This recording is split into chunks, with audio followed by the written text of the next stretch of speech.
नीति आयोग की टीम झारखंड पहुंची। इसने मुख्यमंत्री हेमंत सोरेन के साथ बैठक की। प्रोजेक्ट भवन के सभागार में यह बैठक हुई। इसमें मुख्यमंत्री ने सरकार की ओर से अपनी बातें रखी। आज नीति आयोग के सदस्यों से, उनके अफसरों से लंबी वार्ता हुई।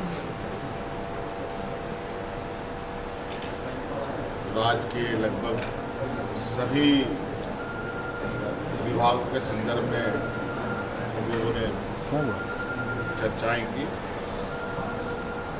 बाकी चीज़ें आपकी तरफ से आपको उपलब्ध होगा, लेकिन मोटा मोटे तौर पर हमने जो अपनी बातें रखी है कि जिस राज्य से देश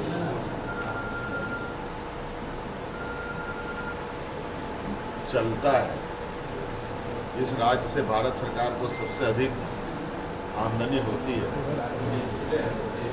वहाँ के लोगों की स्थिति बहुत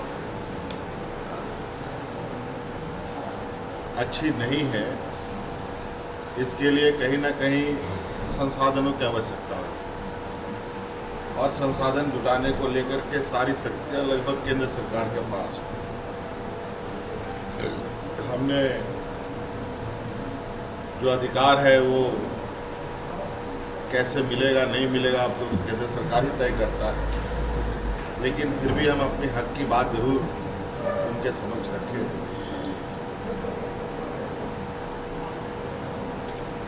और जो कुछ केंद्र सरकार देती है उनमें भी राज्य सरकारों को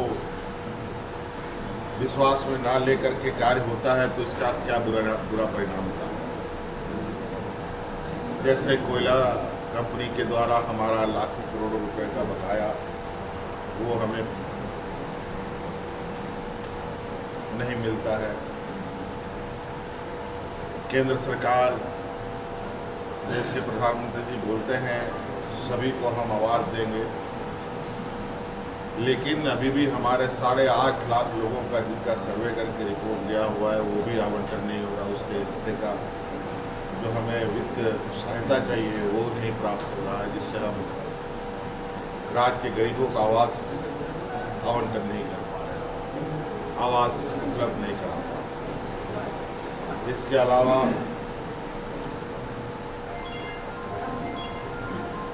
खाद्य सुरक्षा अधिनियम के तहत सभी गरीबों को अनाज देना सरकार का दायित्व है। और चूँकि झारखंड राज्य का सबसे पिछड़ा राज्यों में से एक है, जहाँ गरीब मजदूर तबके के लोग ज़्यादा वास करते हैं,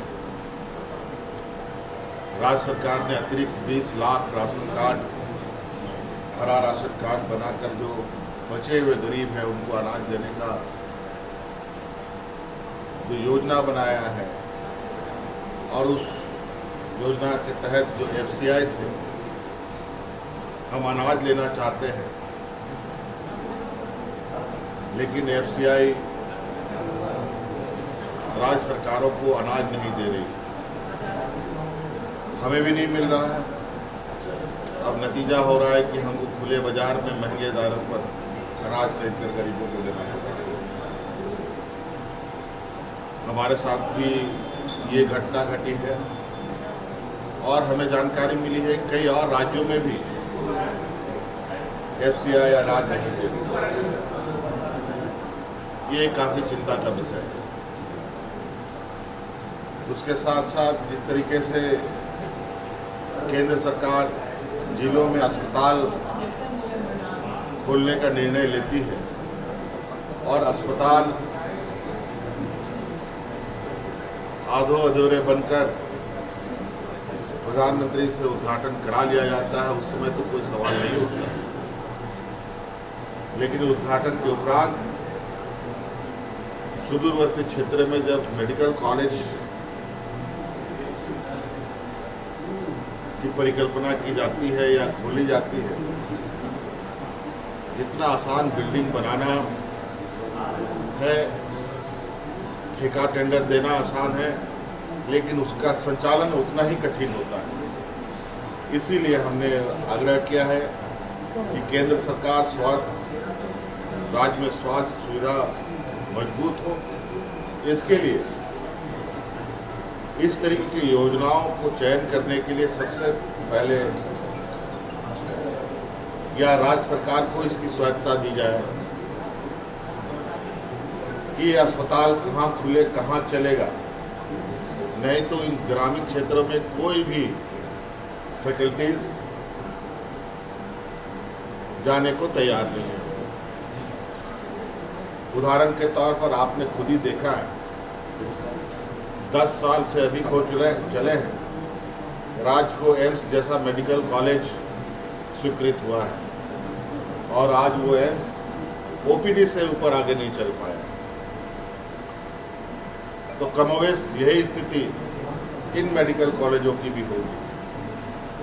तो ये सारे कुछ महत्वपूर्ण बातें हमने बताई हैं। बाकी चीज़ें आपको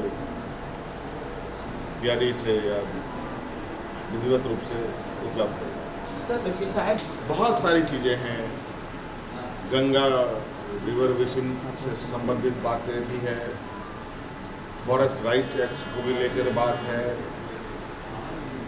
हमारे